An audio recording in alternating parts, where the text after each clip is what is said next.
Vamos a ir a Génesis capítulo número 41, verso número 15. 41:15. Bien, 41:15. Vamos a leer esos versículos y no vamos a leerlo todo porque no es necesario, pero sí es importante que revisemos estas cosas. Hoy estoy enseñando acerca de consagrar nuestras finanzas al Señor, con esa cuestión que vamos terminando el año y tal vez las cosas económicas no van bien. Yo estaba hablando hoy al mediodía con el doctor Enoch, que estaba hablando también con los hermanos, y les decía que tenemos que hacer algo para poder bendecir las comunidades, ¿verdad? Y no sé cómo lo vamos a hacer, pero hay mucha gente que está pasándola mal. Tal vez eso para nosotros. Entonces vamos a orar y vamos a decirle al Señor qué es lo que Él quiere que hagamos de aquí en adelante. Pero también quiero aprovechar la oportunidad para decirles de que nuestro amigo el pastor Julio César, yo quisiera que no solamente lo lleváramos en oración, sino que también pues usted me ayude a llevarlo en oración al niño. Él tiene un cuadro de un problema neurológico en Miguel, el Hospital Nacional. Entonces, la oración que estamos haciendo es que se estabilice y pues él lo que quería era llevarse al niño para el Hospital Bloom, pero el problema es que no es solo sacar al niño. Usted sabe que hay que sacar una referencia, pero gracias a Dios se encontró una puerta ahí, unas personas que han ayudado a dar información y pues por lo visto se va a esperar unos días, ¿verdad? Para ver cómo el niño evoluciona, porque el cuadro pues sí es algo complicado. Entonces, como iglesia, yo le quisiera pedir a usted que si después del servicio usted quisiera preparar una ofrenda, ¿verdad? Toda esta semana la vamos a estar recogiendo como siempre hemos hecho, o sea, son 7 días que le vamos a dedicar a esto. Y usted lo puede hacer a través de los cofres. Ahí puede poner usted su ofrenda para fortalecer, apoyar al pastor Julio.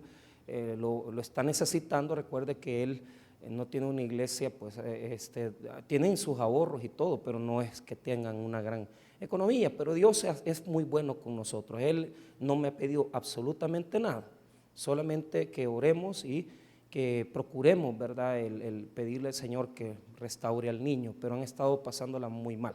Así que si usted quiere colaborar, lo que usted pueda, o sea, no estamos pidiendo que dé tanto, no, ahí en el cofrecito usted lo puede dar, o también en los canastitos de ofrenda en la semana. Allí todo lo que usted ponga, yo se lo voy a reportar el domingo próximo, y le voy a decir cuánto hemos recogido y se lo vamos a entregar a Julio, ¿verdad?, para ayudarle en esta escasez. Así que veamos ahí el verso 15 de Génesis 41. La palabra de Dios dice así: y dijo Faraón a José: yo he tenido un sueño y no hay quien lo interprete más, que más he oído decir de ti que oyes sueños para interpretarlos. Respondió José a Faraón diciendo: no está en mí, Dios será.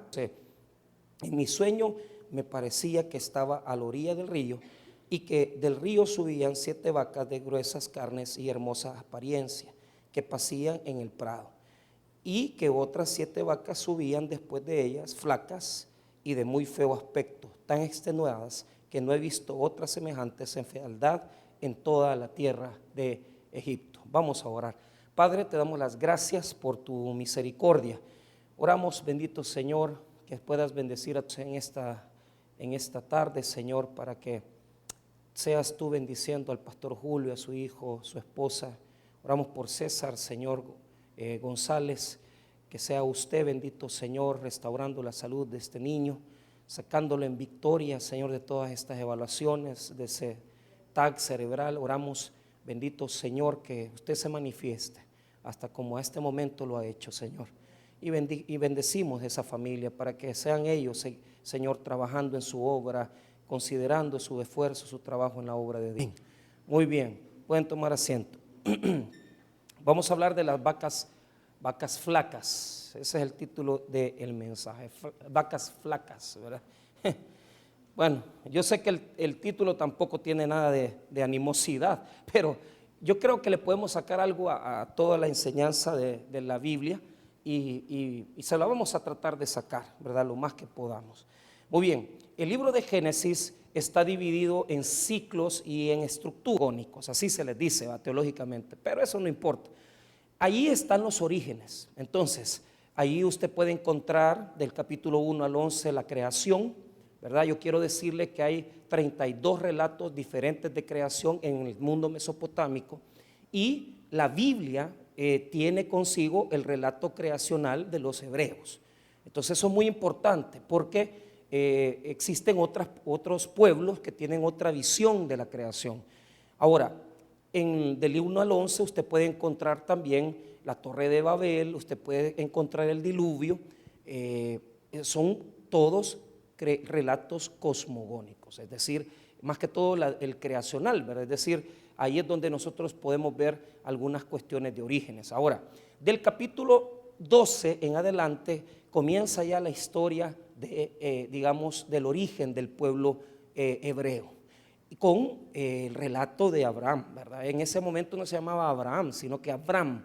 Entonces Dios comienza a mostrarnos cómo Él llama a este hombre, ¿verdad?, de una nación también pagana, y lo llama a salir de sus raíces, de sus cultura, de su familia, porque Dios le da una promesa que se va a extender largamente hasta el libro de Éxodo, que es donde ya pues prácticamente Dios va a liberar a Israel de Egipto, y después de eso llegamos a Deuteronomio, donde esa gente que sale de Egipto, ¿verdad?, por 400 años que estuvieron ahí, prácticamente la primera generación muere, pero la generación de los hijos del desierto entran a la tierra prometida. Es por eso que hoy en día, por el hecho de que lo que Dios promete a Abraham en el libro de Génesis no se cumple en Éxodo, ni en Levítico, ni en Números, ni en Deuteronomio, porque se cumple hasta el libro de la conquista, ¿verdad? El libro de Josué, ¿verdad? Entonces, por eso es que en este momento, bueno, ya esto es algo viejo que viene desde hace unos 30 años en Alemania. Muchos le dicen ya no le dicen el Pentateuco, sino que el Hexateuco, porque las promesas de Dios se cumplen hasta la conquista, ¿verdad? Que la podemos ver ahí en el libro de Josué. Muy bien, entonces, en ese proceso del 12 hasta el 50 encontramos periodos de personajes, y se le llama digamos, el ciclo o la estructura o la etapa de José, ¿verdad? Pues será un descendiente más de esa promesa de la descendencia de Abraham, Isaac y Jacob, ¿verdad? Uno de estos hijos será José, uno de los hijos de Jacob es José, y de este personaje es de quien estamos hablando. Ahora, quiero decirles que en este periodo de tiempo en la descendencia sucede, hermano, que pasa un periodo donde estos hermanos, ¿verdad?, los hijos de Jacob, no eran gente muy sencilla. Entonces dice que el relato, que no me voy a meter mucho en eso, que sus hermanos le tenían un celo, porque claro, José era el menor, los hermanos mayores, ¿verdad?, hijos de otras mujeres, porque siempre cuando uno tiene pues diferentes parejas, eso de que un hijo que usted ha tenido con una pareja quiera al otro hijo de la otra pareja, eso bien difícil. O sea, es bien duro, es algo difícil, real, que bueno, aunque nos cuesta a veces llevarnos con nuestros propios hermanos en sangre. Imagínense los hermanastros, ¿verdad? Que yo conozco gente que se lleva muy bien, ¿verdad?, con ellos, pero la gran mayoría no. Entonces los hermanos de José lo venden y él pasa 13 años, diga conmigo 13 años. 11 años pasó como esclavo y 2 años encarcelado. Entonces hay unos sermones bien bonitos que se llaman los vestidos de José, porque a través de su vestido de digamos, de esclavo, de su vestimenta en la casa de Potifar, a través de su esclavitud en la cárcel de ser prisionero. Él va llevando una serie de trajes, desde aquella ropa, ¿verdad?, que le había confeccionado su padre de colores, ¿verdad?, una túnica preciosa que era la envidia de sus hermanos, hasta terminar, ¿verdad?, preso, ¿verdad? Y hasta el capítulo 41, que es el que estamos leyendo, que ya José va a salir de la esclavitud y va a salir de la cárcel y le van a vestir como el visir, ¿verdad? El visir es la máxima autoridad después de Faraón en Egipto. Entonces, diga conmigo, un proceso. Ay Dios, pero como que tomaron café, un proceso. Créame que yo también estoy achicado, no me crean, pero por un montón de cosas. Pero, ¿qué es lo que sucede? Es el hecho de que el proceso de Dios en nuestra vida para administrar no es un proceso pequeño. ¿Por qué razón? Les explico. El mensaje más grande que Jesús tuvo es acerca del dinero. Más que del infierno y que del cielo, Jesús predicó de las consecuencias de la administración del dinero. Y cuando se refirió al dinero, Jesús dijo que solo hay dos señores, ¿verdad? Las riquezas, ¿verdad? Las riquezas y Dios. Entonces, esto no es nada fácil, porque lo que más condena en el mundo a la gente, y esto se los quiero garantizar, no es el adulterio, no es las drogas, sino que lo que más condena al infierno a las personas es el mal uso de los recursos financieros. Es decir, una persona amante del dinero pierde su conciencia, pierde su rumbo, pierde todo lo que uno puede lograr. ¿Por qué? Porque la Biblia dice que las riquezas se harán alas, ¿verdad?, como las águilas. Y es que esa es la naturaleza del dinero. Usted tiene ahora plata y el día de mañana no la tiene. El dinero, cuando uno va a las clases de economía en las universidades, lo primero, yo me acuerdo que a mí me dio clases un señor de apellido Lam, y me decía, el dinero, decía, se hizo para circular. Y es cierto, la plata no tiene como naturaleza estar estancada, sino que la plata se ha creado para circular. Entonces, Jesús hace tremendas observaciones con respecto a la plata. ¿Por qué razón? Porque podemos terminar construyendo, ¿verdad?, un imperio terrenal y olvidarnos de lo celestial y olvidarnos del futuro. ¿Qué es lo que dice el Señor? Que recordemos, hermano, que todo lo que atesoramos en esta tierra se perderá. Pero si hacemos tesoros en el cielo, donde la polilla y el orín no corrompen, en ese lugar las cuentas celestiales siempre se mantienen. ¿Por qué razón? Porque en el tiempo de Jesús los ahorros, diga conmigo, los ahorros se manejaban en dos naturalezas, en metales y en tela. Entonces, la gente que tenía ahorros manejaba metales y manejaba tela. Entonces, si tenía una tela, ¿verdad?, cara, usted la guardaba, eso era un ahorro. Pero la tela suele llenarse de polilla, y si la polilla se la come a la tela, usted pierde su ahorro. Y si el orín, ¿verdad?, corrompe el metal, usted se termina quedando sin plata, sin metales, sin metales preciosos en ese momento. Entonces Jesús está claramente definido que todo lo que nosotros hacemos en este mundo tiene el peligro de perderse, pero lo que hacemos para el Señor y lo que hacemos para el reino de Dios no se pierde, sino que al contrario, se ahorra y gana intereses. Eso sí se lo quiero decir. Ok, ¿cómo es que se enriquecen los bancos? Los bancos se enriquecen por personas que tienen ahorros.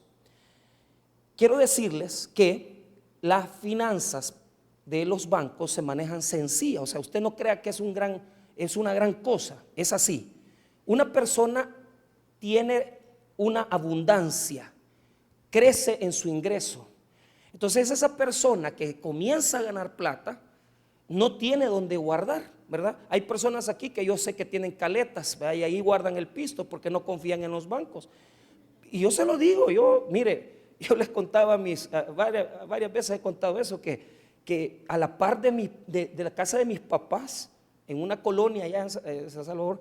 Ahí encontraron los barriles ustedes de plata, algunos barriles que habían enterrado. Y yo decía, tan cerca que tuve los barriles, decía yo, ¿por qué no los fui a hallar yo? Entonces los tesoros, oiga, los tesoros se enterraban. Diga conmigo, se enterraban. ¿Por qué? En el tiempo de Jesús también se enterraban. ¿No se acuerdan ustedes de la parábola en Mateo 13 de aquel hombre que encontró en un terreno un tesoro? ¿Ah? Eso es viejo, hermano, no crea. Si aquí hay gente que entierra plata, yo estoy seguro que sí.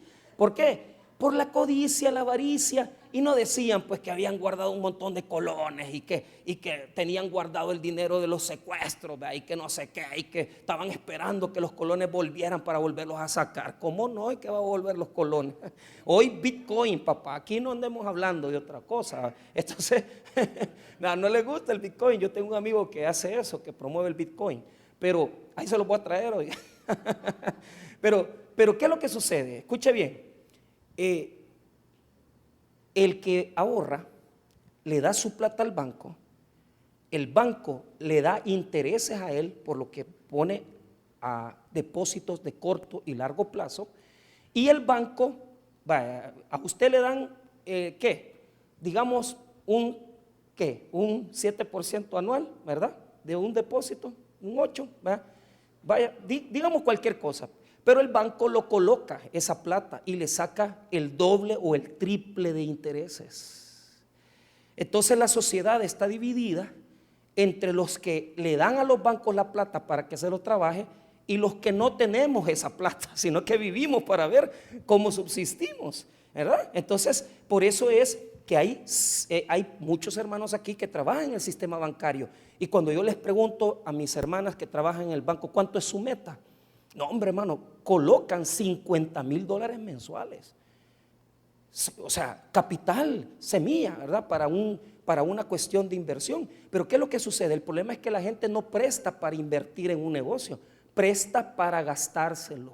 Y mucha gente, ¿verdad? Va a prestar 12,000 pesos y en lugar de invertirlos, se los come, hermano. Se los come. Ay, me voy a ir a un viaje a Europa. No, hombre, ¿qué le pasa?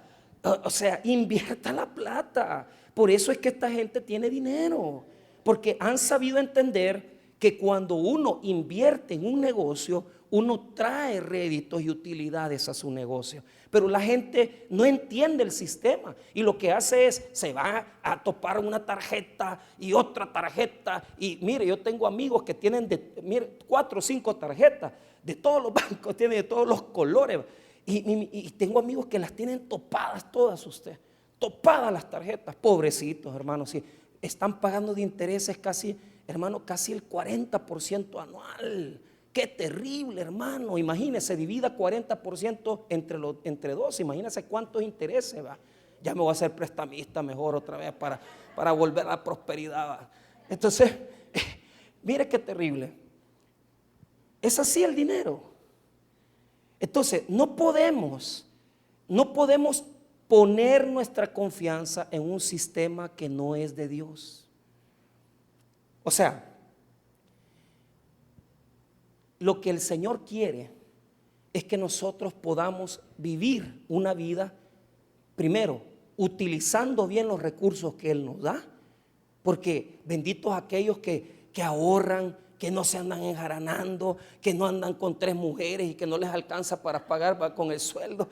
Benditos aquellos que administran bien. Pero qué triste aquellos cristianos que le deben a todo mundo, hermano, y le deben y no les pagan, y no les pagamos.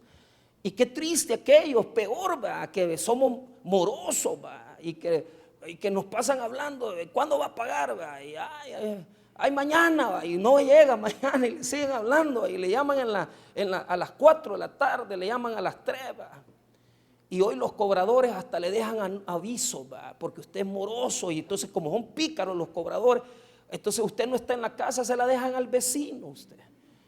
Y al vecino, don fulano, don Juancito, don Felipito, mire, aquí le dejaron de tal lugar que debe y que lo van a lampar preso.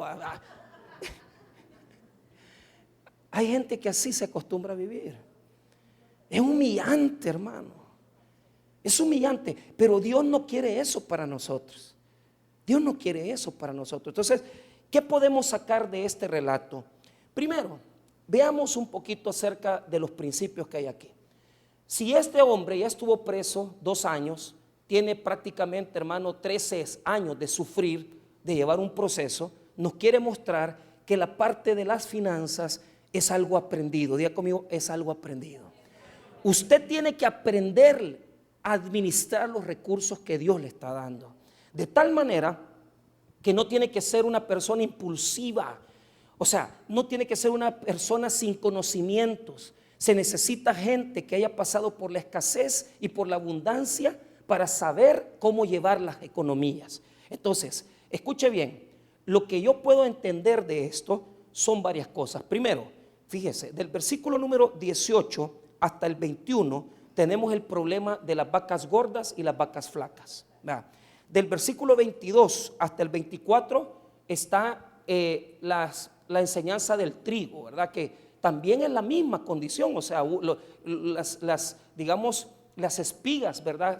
Marchitas se comen aquellas que están también bien nutridas, ya las vamos a ver.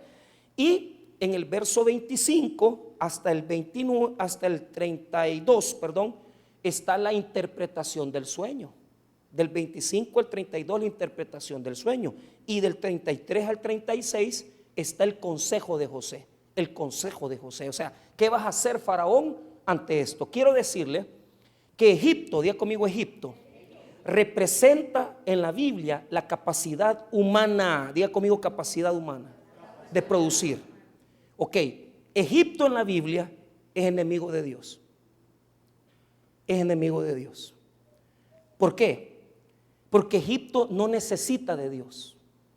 En Egipto no cabe Dios. Y habemos personas aquí que nuestra economía es de Egipto, no es del Señor. Y por muchas razones. ¿Por qué? Porque estamos dedicados a eso y nuestra confianza la hemos puesto en eso.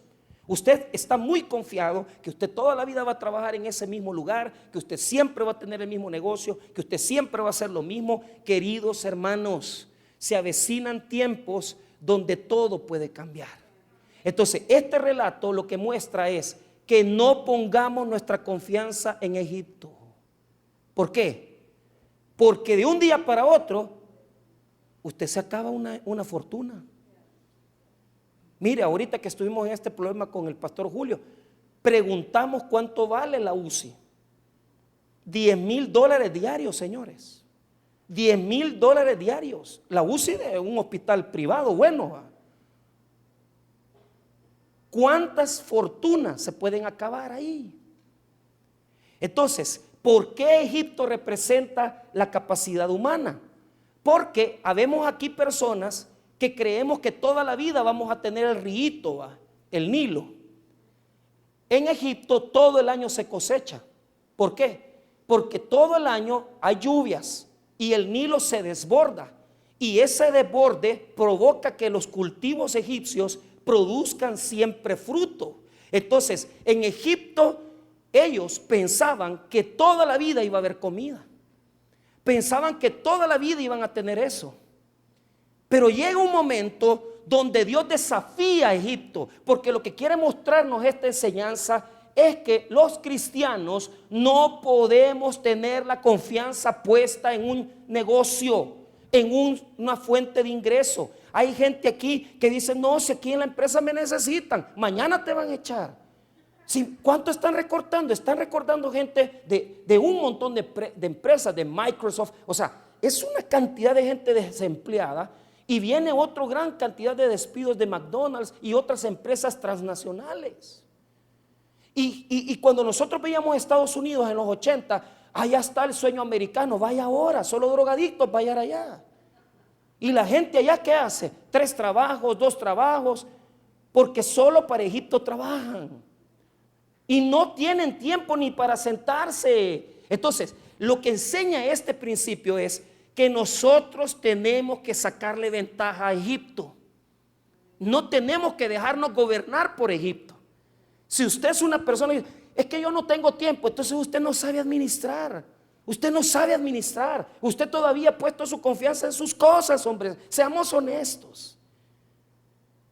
¿Por qué? No has entendido el primero de los principios de Jesucristo. Y el primero de los principios de Jesucristo es que los tesoros están en el cielo guardados. Entonces una persona que no tiene tiempo para servir, una persona que no tiene tiempo para venir con sus hijos a la iglesia, una persona que no tiene tiempo para poder venir a escuchar un sermón, no es más que un esclavo de Egipto. El Nilo te tiene aferrado. Estás ahí esperando la gotita de pisto que te da el negocio. Estás ahí esperando que te paguen la quincena y la treintena. Los hijos de Dios nunca hemos confiado en un salario, nunca confiamos en los ahorros. Confiamos y dependemos de nuestro Dios eterno, que es el que cuida de nuestras necesidades. Si no, pregúntenle aquí a un montón de mujeres que han criado hijos solas, ganando un sueldo de 500 pesos. ¿Cómo los han criado? Con la bendición de Dios.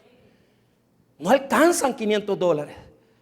Pero es que como nosotros no estamos solo en Egipto, vivimos en Egipto, pero no confiamos en Egipto. No confiamos. No debemos de confiar. Ay, es que siempre vamos a tener el Nilo. Siempre va a estar mi mamá ahí. Siempre va a estar mi papá ahí. Siempre va a estar mi jefe ahí. Aquí voy a jubilarme, aquí voy a cumplir 30 años. Eso era antes, man. Hoy ya no hay tales. Hoy ni las pensiones están seguras. ¿Cuál es el problema en Europa? Que no hay gente joven que trabaje, que esté cotizando. Y los ancianos están ahí y la gente anciana está esperando una pensión y los gobiernos no tienen la plata. Porque los jóvenes no les gusta trabajar, porque los jóvenes de la nueva época no pagan impuestos, porque pasan jugando Nintendo, PlayStation, pasan perdiendo el tiempo, no se quieren casar, no se quieren ir de la casa, son gorrones y pasan viviendo con los papás hasta que tienen 45 años. Y los tatas ahí, los señores ya tienen 60 años, 58 y le siguen dando pisto a los gorrones. Por eso estamos como estamos, porque hay una sociedad fallida. Hay una sociedad que no tiene valores, que no tiene principios.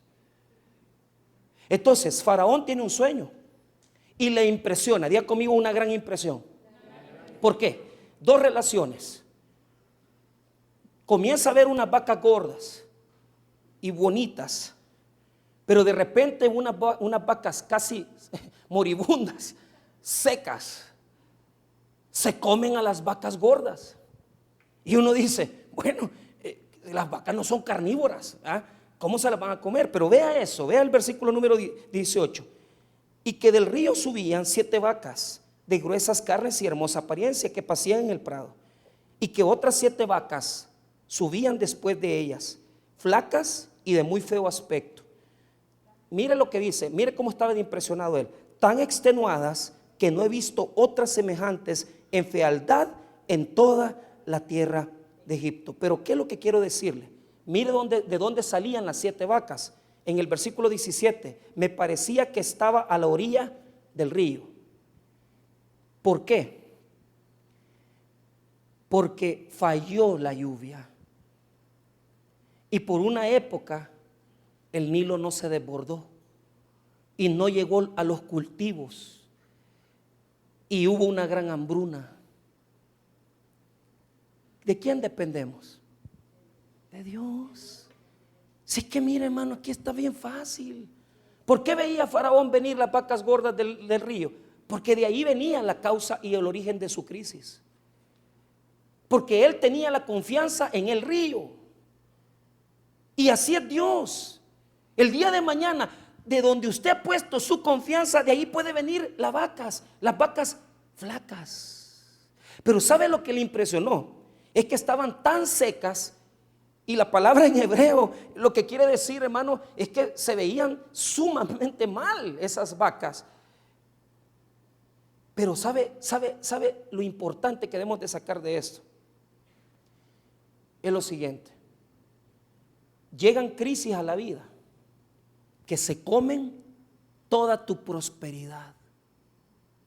7 años de gordura se la acaba 7 años de crisis. y se come los ahorros y se come todo lo que has conservado. Entonces cuando José le interpreta el sueño, es bien interesante porque le dice: mira, 2 veces soñaste, primero con las vacas y después tuviste un sueño con las espigas. Vuelve a soñar con 7 espigas y unas 7 que no estaban secas, marchitas, y se comen a las otras. Entonces solo es una afirmación. Pero ¿qué es lo que quiere mostrar esto? Lo que quiere mostrar es que las crisis son una realidad en nuestra vida, hermano. Mire, tarde o temprano vienen. No piensa que toda la vida va a ser de victoria. De un día para otro las cosas cambian. Estamos aquí, mañana en un hospital, una situación grave. ¿Y cómo le hacemos frente a las 7 vacas flacas?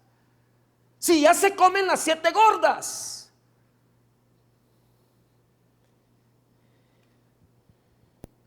Pero aquí está la cuestión. Nosotros podemos sacarle ventaja a las 7 vacas gordas. A las 7 vacas gordas se le pueden sacar ventaja. Vea lo que dice más abajo ya en la interpretación del sueño. En la interpretación comienza del 25 hasta el 32. Pero vea, quiero que note lo que dice José con respecto a la interpretación del sueño. En el verso 26, las 7 vacas hermosas, 7 años son.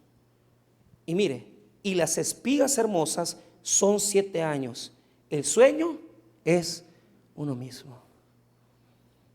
Ahí, este versículo es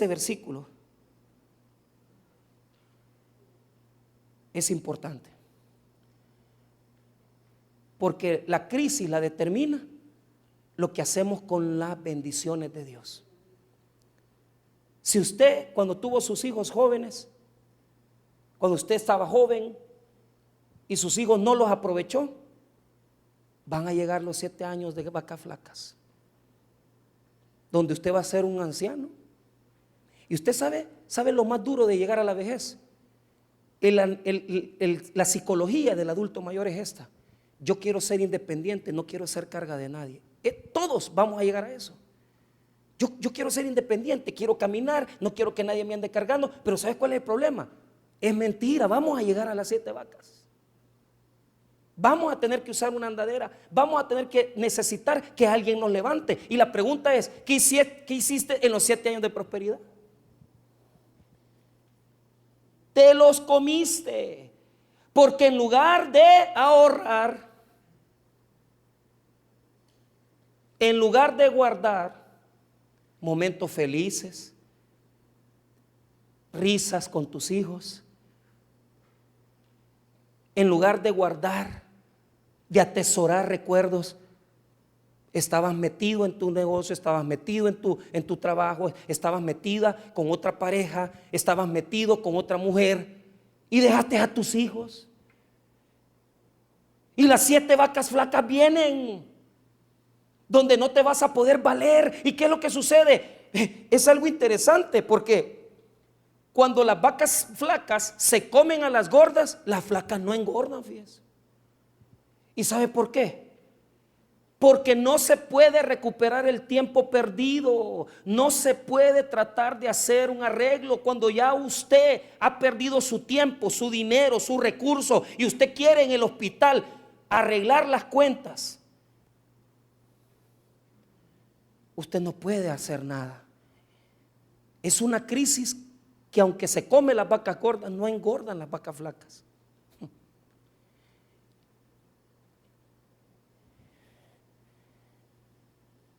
Esa es la ley de la vida. La ley de la vida es esa.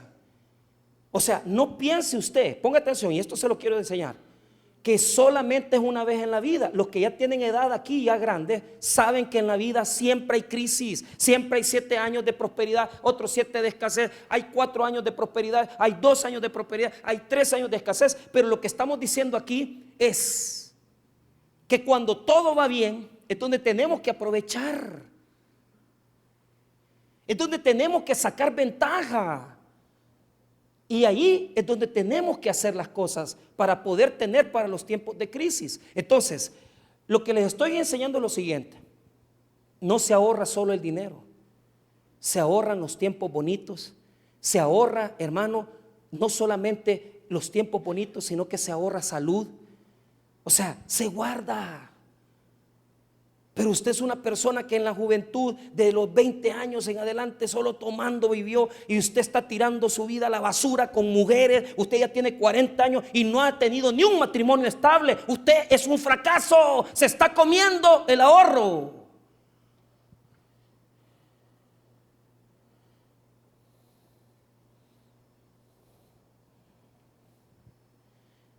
Y es bien duro, porque no engordas. No las vas a engordar. No vas a venir cuando ya estás ya enfermo. Algo se dice porque dice, perdóname, hijo, arregla. No, es que no pasaste. No estuviste ahí cuando tenías 12 años. El niño lo dejaste, no lo criaste. Y ahora, ¿cómo retrocedes el tiempo?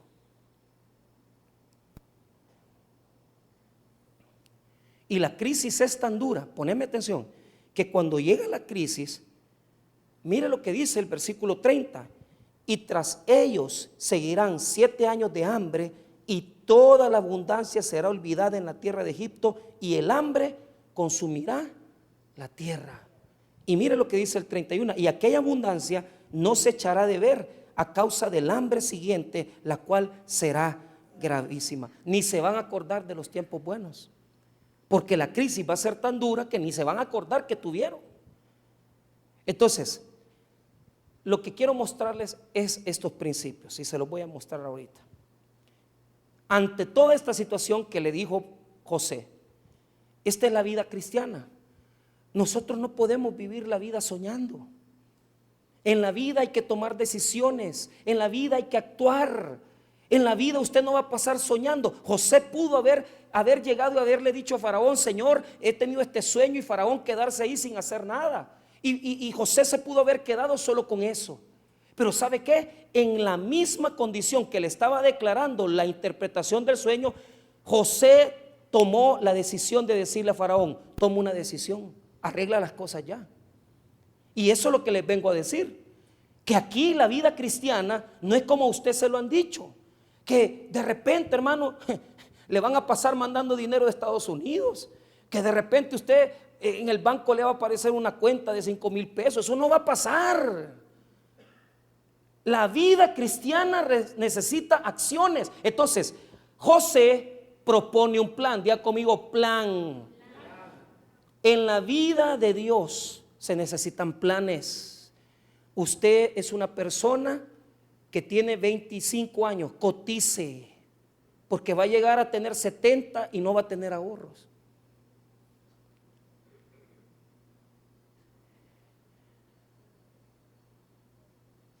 Planifique. Les digo, esto es algo que nos lleva a todos fácil, porque no lo hacemos. ¿Qué hace José? Dice, ok, Faraón, aquí viene Dios, porque él desde el principio le dijo, no te puedo dar un consejo, porque este consejo no es mío, es de Dios.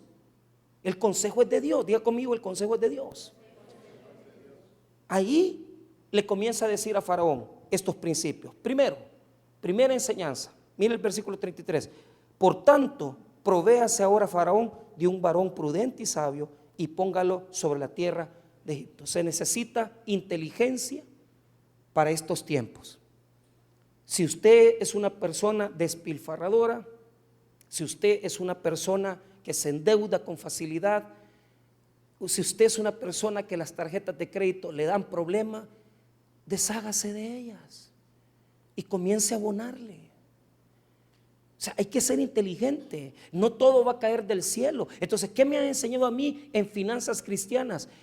Tenemos que aprender que hay cosas que van a venir solo si nosotros actuamos. Aquí tengo gente que son gente muy de escasos recursos, pero yo tengo hermanos, dice pastor, yo vendo quesadillas. Otros hermanos andan vendiendo en el centro otras cosas. Pero muchas veces andamos ahí y vemos también la sabiduría de ellos, porque de repente, ¿verdad? Están tal vez ganando bien poquito, pero le están pagando sus estudios a sus hijos. Están planificando, no, yo a mis hijos les voy a ayudar, les voy a apoyar, les voy a hacer esto, porque ya saben que viene un futuro. Entonces, hay que usar inteligencia. Número 2, mire el versículo 34. Haga esto, Faraón, y ponga gobernadores sobre el país y quinte la tierra de Egipto en los 7 años de la abundancia. Mire, el Faraón les quitaba el 10% y ahora José les está diciendo, quítele el 20%. La quinta parte de las ganancias iban a ser para guardarse. Y aquí es donde yo les quiero decir, a ese tiempo de abundancia, usted le tiene consejos financieros. Mire bien, 1, la prosperidad cristiana se basa primero en lo más importante, honrar a Dios con nuestros recursos. Si usted no es una persona de los que cumplen estos principios, usted se siente incómodo. ¿Por qué? Pues no sabe nada de diezmar. Pero ¿qué es lo que sucede? Los que diezmamos sabemos que Dios nos bendice. Mire, y aquí hay un montón de gente, me mandan diezmos de afuera, gente que ni se congrega aquí, y yo digo, ¿y por qué esta gente, o sea, abogados, gente que viene a dejar solo a los cofres los diezmos, pero no se congregan? Otros me los transfieren en las cuentas de la iglesia. Y yo digo, ¿y cómo esta gente? Es que son gente fieles, Dios los está bendiciendo, hermanos. Entonces, claro, ellos ya saben que el 10% no es una cosa de un porcentaje. Lo que demuestra es poner a Dios primero. Cuando a mí me pagan, saco lo que es del Señor y lo otro me lo quedo yo. El cristiano hoy en día tiene que acostumbrarse a vivir con el 80% de sus recursos. El 10% se diezma y el otro 10% se ahorra. El ahorro nos ayuda a demostrar que Dios está bendiciendo nuestras vidas, y esa platita, por poquito que sea, porque a veces son 5, son 10 dólares que uno va guardando, eso le sirve en el futuro. Fíjense que en esta iglesia, y les doy testimonio de eso, nunca habíamos tenido ahorros. Antes de meternos a los aires logramos tener un ahorro bueno, pero ¿desde cuándo eso comenzó a suceder? Yo les dije al equipo de trabajo, vamos a comenzar a hacer diezmos fieles a la central. Y Dios comenzó a darnos abundancia. Entonces, cuando ya nos metimos a eso, yo no estaba preocupado porque yo ya tenía las primeras 2 cuotas de los aires. Yo no me metí ahí porque me dieron este financiamiento. No, papá, ya teníamos un financiamiento, ya tenemos un ahorro. Y lo metimos ahí. Entonces, pero ¿cuál es el punto? Los diezmos de nuestra iglesia. Ahora, los que saben y cuentan las ofrendas aquí, saben que yo diezmo también. O sea, yo no soy una persona que le estoy viniendo a decir esto porque yo le estoy dando el consejo sin yo vivirlo. No, señores, si usted aparta sus diezmos al Señor, Dios lo va a bendecir.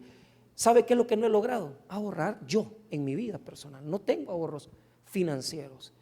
Estoy luchando por lograr, pero no lo puedo lograr. Y entonces me he hecho todas las enseñanzas de los pastores grandes y dice que sí se puede, ¿verdad? Pero no lo he logrado. Ahora les confieso algo, no tengo ahorros materiales, pero tengo grandes ahorros espirituales. ¿Sabe por qué? Y yo se lo decía a una iglesia donde fui a predicar el viernes en Soyapango. Casi 1000 personas habían ahí. Para la gloria del Señor, en los últimos 25 años, hermano, yo no sé qué es un hospital, no sé qué es eso. Dios me tiene cuidado, bendecido. Mis hijas, hermano, o sea, toda la vida han sido bendecidas, su ropita, sus cosas, los hermanos se las regalan. O sea, a mí no me da vergüenza decirle que todo lo que usted ve aquí, ¿verdad? A excepción de mi pellejo y yo, que no, esto es mío, todo es bendición de Dios. Los hermanos me lo siembran, hermano. Mis papás cuando cumplo años, y yo ya sé que en el año 2 trajes compro. ¿Por qué? Porque son los de mis regalos de cumpleaños. Pero yo sé vivir de la bendición. Ya sé que es que vos no tengas ni 5 y que Dios venga y te dice, mira, aquí está una bendición, te quiero bendecir, y ya Dios me manda una provisión, un milagro, algo que Él quiere darnos. Pero eso en mi vida, por ejemplo, antes yo me asustaba cuando me decía un pastor, mire, me acaban de regalar un carro. A mí, una vez me regalaron un carro. Pero antes yo decía, ¿y será verdad eso? Se lo regalan. Vino el pastor Marquina de allá de Puerto Parada. Pastor, me acaban de regalar un carro. Ah, vaya, le digo, no, si Adonis de ahí, de Suchitoto, un carro nuevo le regalaron. Nuevecito, un hermano de la iglesia, mire pastor, yo me siento achicado que usted ande en bus, le voy a regalar un carro. Lo llevó al Excel, le sacó un Hilux de esos bajitos de 4 puertas y le lo puso a su nombre. Si eso no, ¿por qué? ¿Cuántos años ha trabajado? ¿Cuántos años ha trabajado? ¿Cuántos años ha servido? ¿Cuántos años hemos dejado en el ministerio? Nosotros no tenemos vacaciones. Usted no va a ver que el pastor Michael va a dar 15 días en Estados Unidos. Ya quisiera yo, hermano. ¿Ah? ¿Por qué?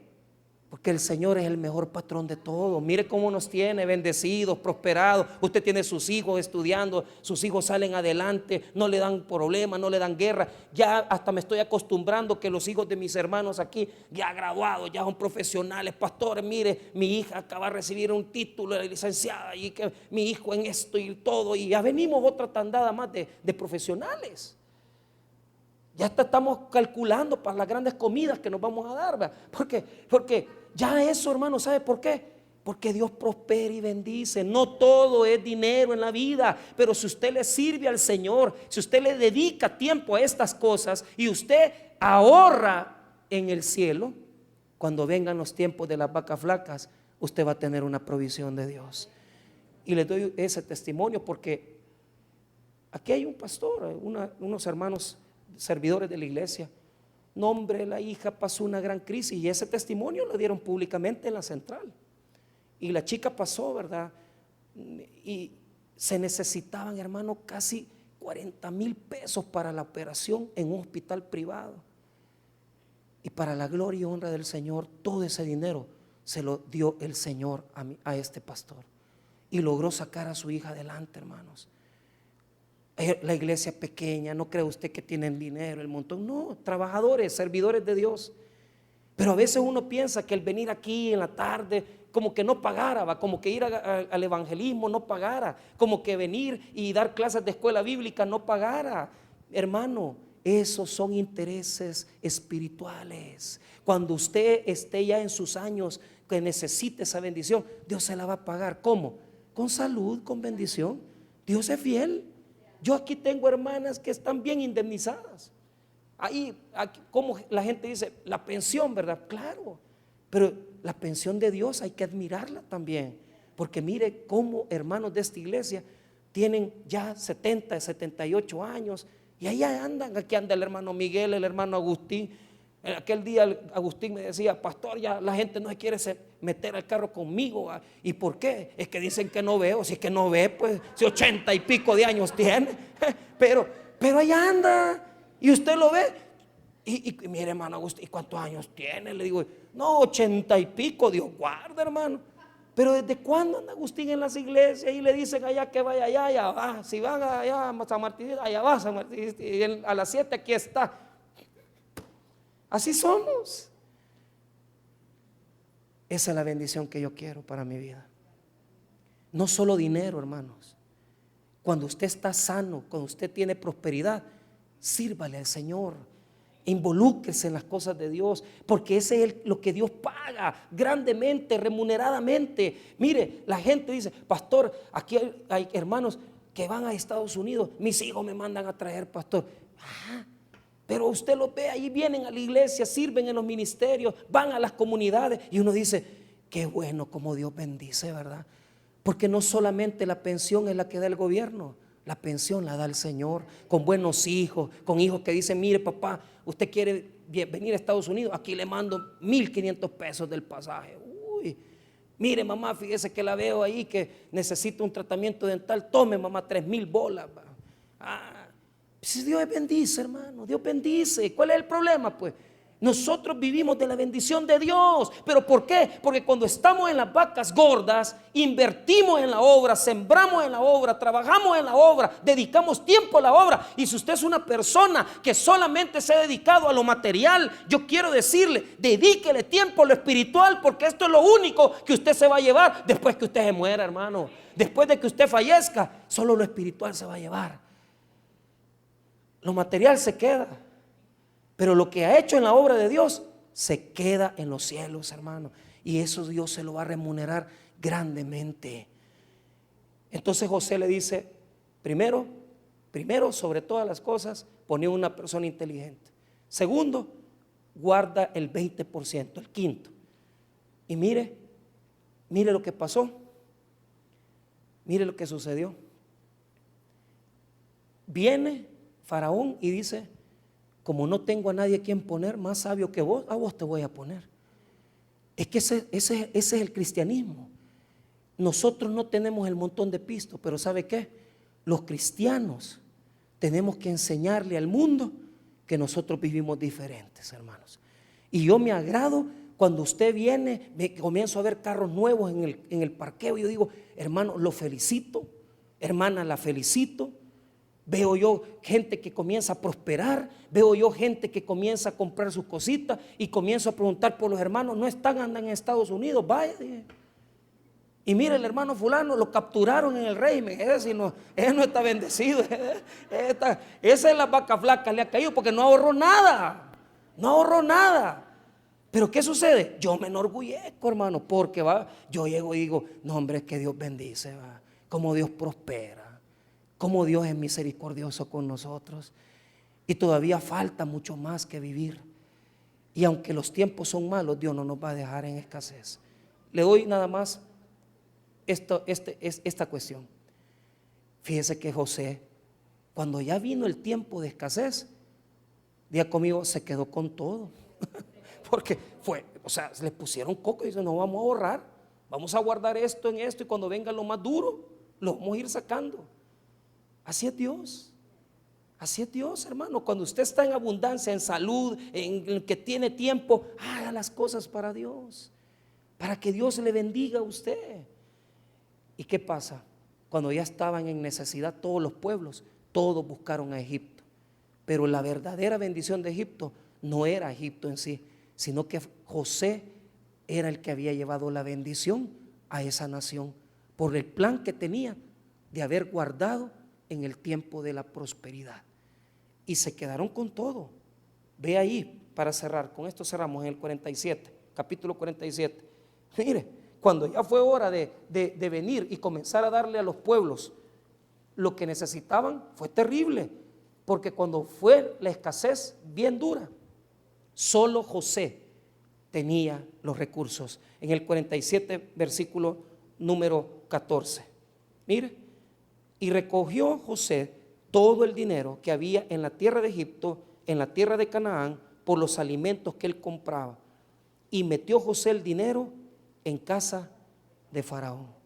Mire, los cristianos, hermanos, no andamos el montón de billetes, pero tenemos. Aquí hay un montón de señoras. Aquí en la caja fuerte, pase la tarjeta. Y cuando ya no tengan dinero, porque hoy ya nos van a meter el chip. Voy a ver qué van a hacer, ya no van a poder meter nada aquí. Pero allá andan billetes la señora y tienen billetes. Y cuando viene Navidad, pastor, aquí le dejo la bendición, 20 pesos. Claro que yo las he visto de lejos, que de aquí lo han sacado. Bendecidas. 2, mire, les quitó el dinero. En el versículo 14, versículo número 16, les quitó el ganado, hermano. Mire, y José dijo, dad vuestros ganados y yo os daré por vuestros ganados si se ha acabado el dinero. Primero le quitó el pisto, después el ganado, hermanos. Mire que nosotros como hijos de Dios no tenemos, ¿verdad?, tampoco grandes, tal vez cosas lujosas, pero las vivimos bien. El mismo reloj de 1,000 pesos que da la hora, un Casio de 15 pesos, bueno, da la hora, ¿verdad? El mismo carro, tal vez que usted no tiene un carro último modelo, pero su carro está chulo, nítido, y lo anda bien lavadito y todo, y es suyo, no lo debe, otro lo debemos, ahí estamos pagándole a don Poma. Entonces, vive bien, tranquilo. Se ve la bendición de Dios. Y tercero, en el versículo 23, mire, les terminó quitando la tierra. Mire, en el 23, y José dijo al pueblo: de aquí os he comprado hoy a vosotros y a vuestra tierra para Faraón. Ved aquí semilla y sembráis y sembraréis la tierra. Les quitó la tierra, hermano, y se hizo dueño de la tierra de Egipto. Mire, tal vez no tenemos casa propia, pero vivimos tranquilos. Y algunos ya tienen casa propia y tienen su lote. Pastor, aquí estoy pidiendo un crédito con Hábitat y me van a construir una casita. Qué bueno, hermano, qué bueno. ¿Sabe por qué? Dios bendice, hombre. No tenemos grandes cosas, pero lo que nos demuestra este relato es que las crisis vienen, pero cuando usted le ha servido a Dios, cuando usted ha sido procesado, usted no tiene que preocuparse, porque usted no depende de la bendición del mundo, usted depende de la bendición que Dios le da a sus hijos. No tenga problema ni preocupación, porque dependemos totalmente del Señor. Vamos a orar, hermanos.